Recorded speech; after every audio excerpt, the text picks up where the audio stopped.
happy as well that now I no longer have to worry about running out of clean underwear.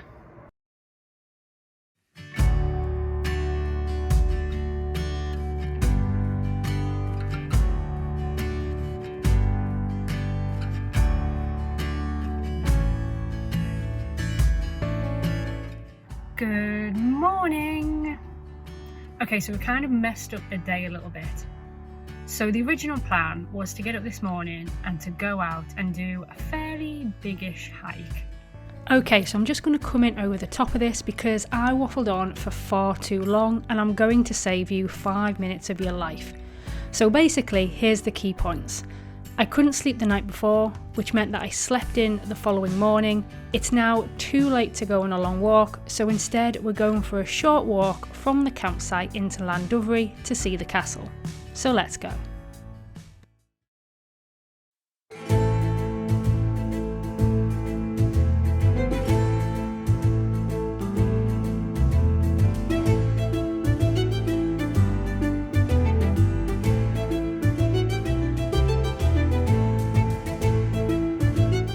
This is the remains of Llandovery Castle, and it's quite imposing due to its position on the hill. Now, the control of the castle actually alternated between the Welsh and the English until it was abandoned in 1490, and then it fell into disrepair.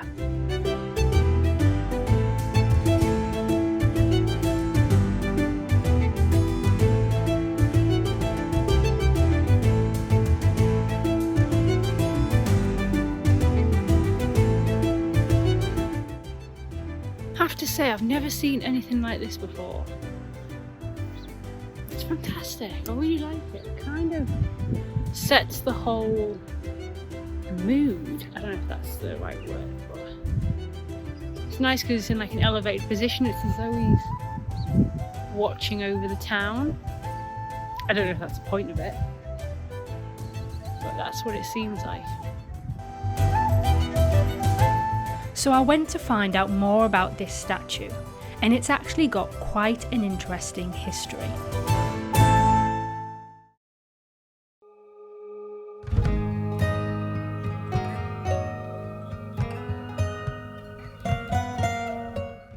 So, at the beginning of the 1400s, Henry IV of England led a huge army through Llandovery in search for someone whose name I can't pronounce.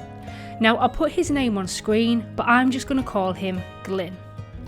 Now, on his search for this person, he captured another dude whose name I can't pronounce, but I'm just going to call him Llewellyn.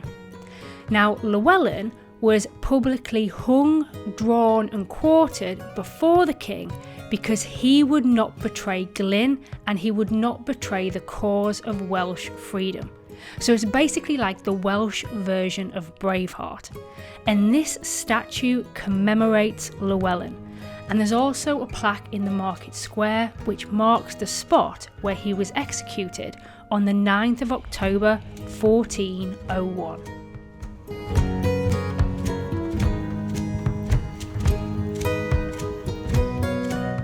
Now, after having a little wander around the town, we then had a gentle walk back to the campsite.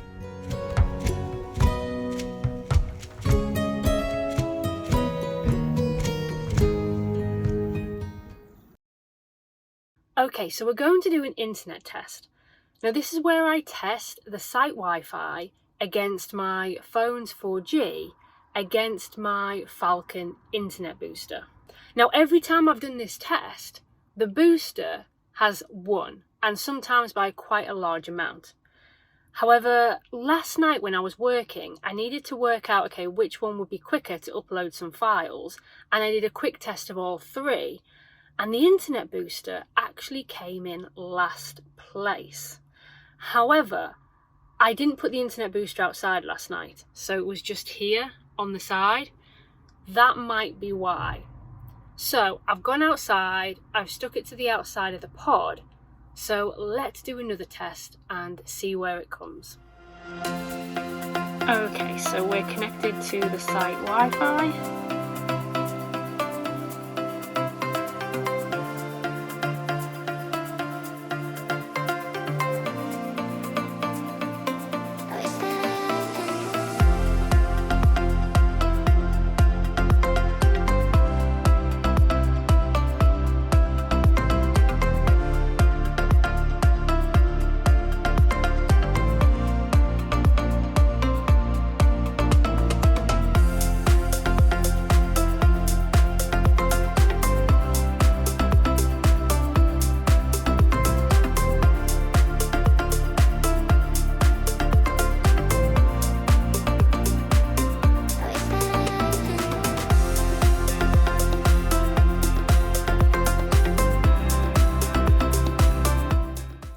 So the clear winner is the site Wi-Fi.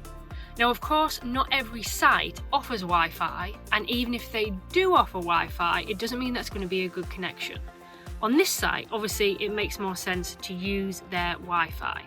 However, if they didn't have this, then technically I would be better off using my phone.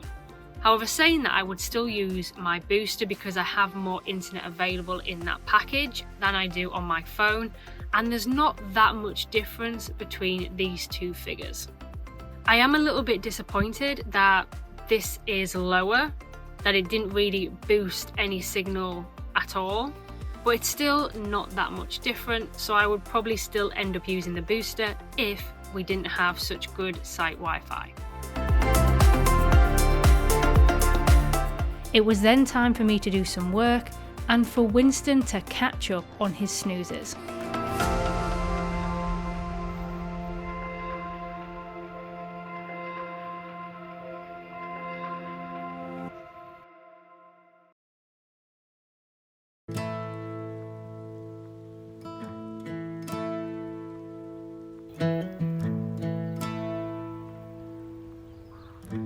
Now today I did manage to get up in time and we're off to do a big hike.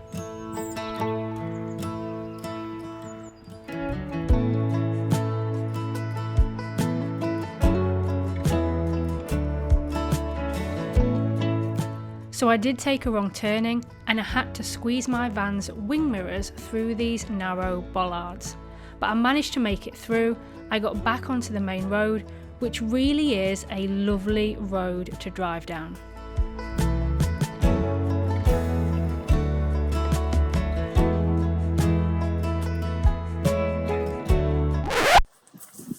I have just paid £7.50. Let me just say that again, £7.50 to park my car down there. Feels like I've been stabbed and I've not got over that yet.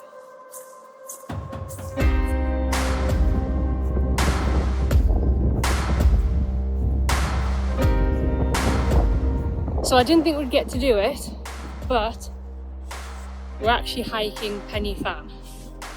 Now technically this was closer to the campsite we were at previously than the one we're at now, but when I looked at the map, to get here was still only just a 30-minute drive because we could come down all the main roads.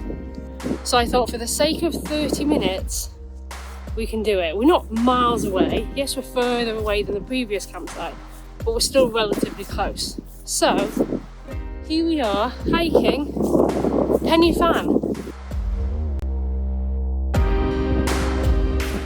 Pen Fan is the highest peak in South Wales at 2,907 feet, and its name means the mountain's peak or the top of the summit. And this mountain is also used by the military as part of the selection process for the UK's Special Forces.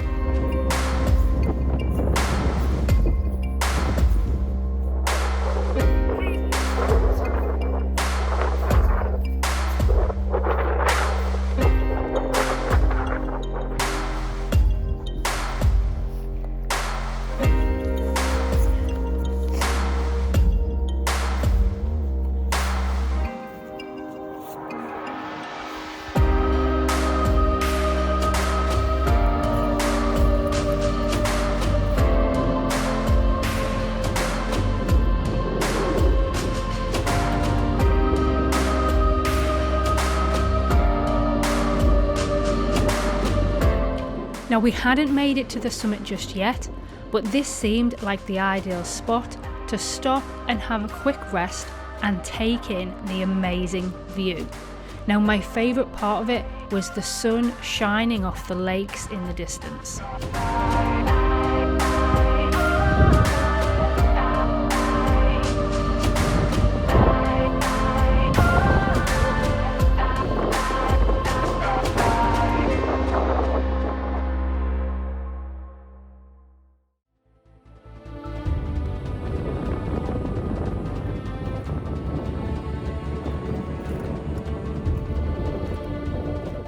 As we continued to hike to the loftiest point in southern Britain, we became very exposed to the high wind.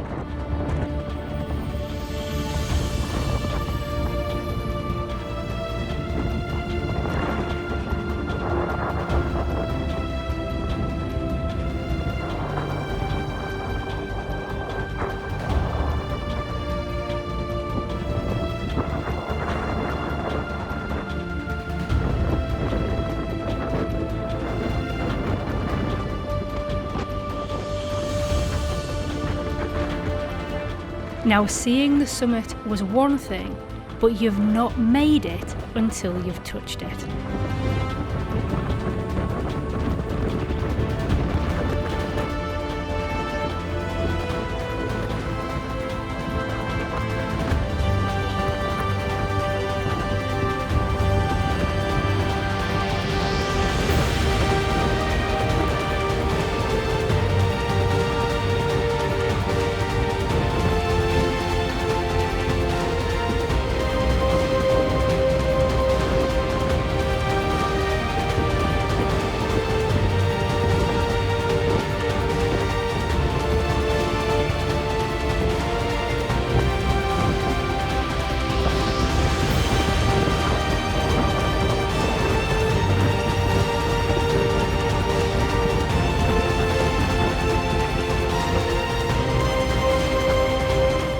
After taking in the views from the summit, we then continued our hike along the trail up to the next peak.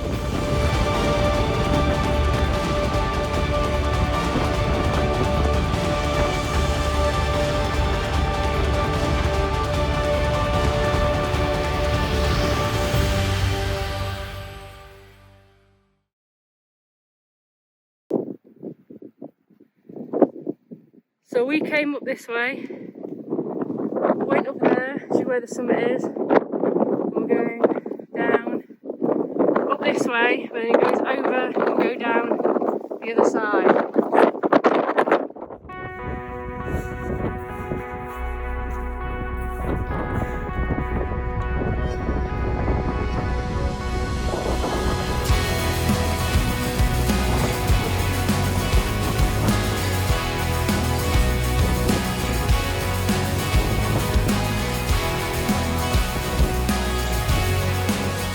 From up here, we were again blessed with amazing 360-degree views, and here's Winston posing for a photograph.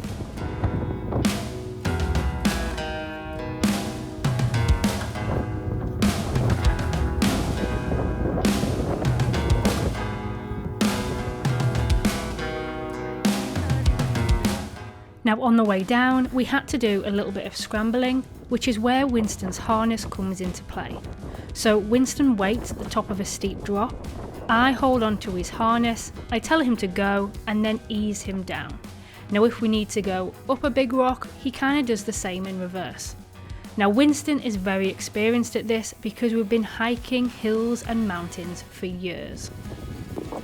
Okay, so we've taken a wrong turn. I was too busy taking the view because I was kind of following everybody else. The view was so beautiful, but I've ended up kind of doing a small loop and then joining back the main track over there. Let's go down this other way. Hopefully it'll be a bit better.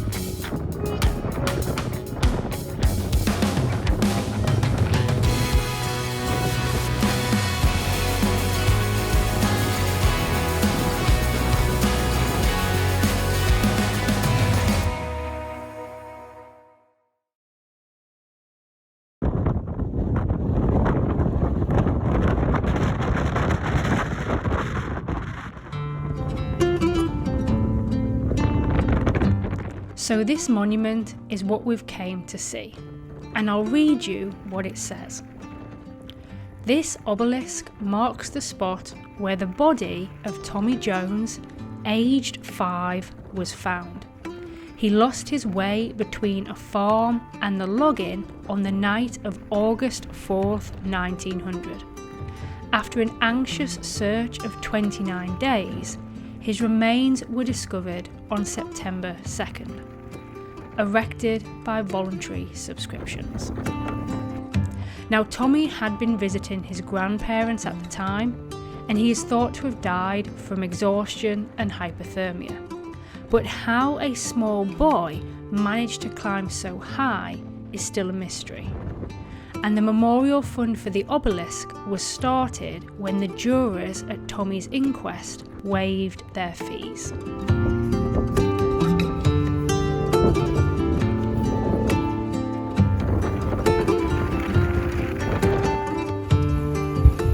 So that's Winston across.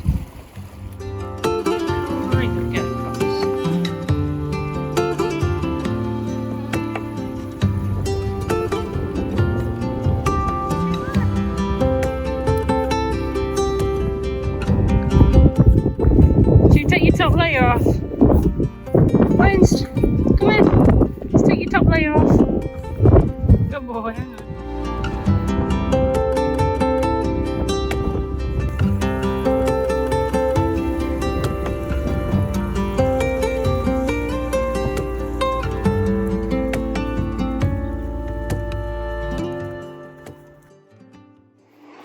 So we're now back down on the ground, just heading back to the car park.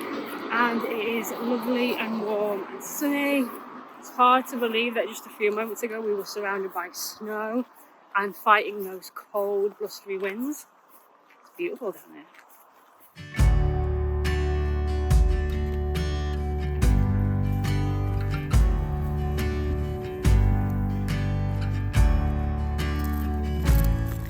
After Winston had had his post-hike treat of a duck's neck and some sprats, it was time to go back to the campsite.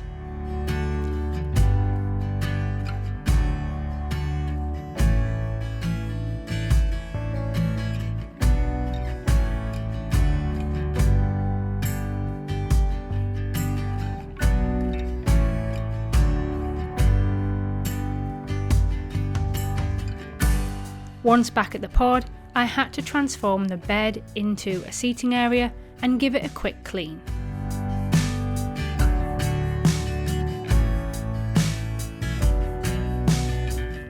I then made myself a sausage sandwich before settling down to an evening of work.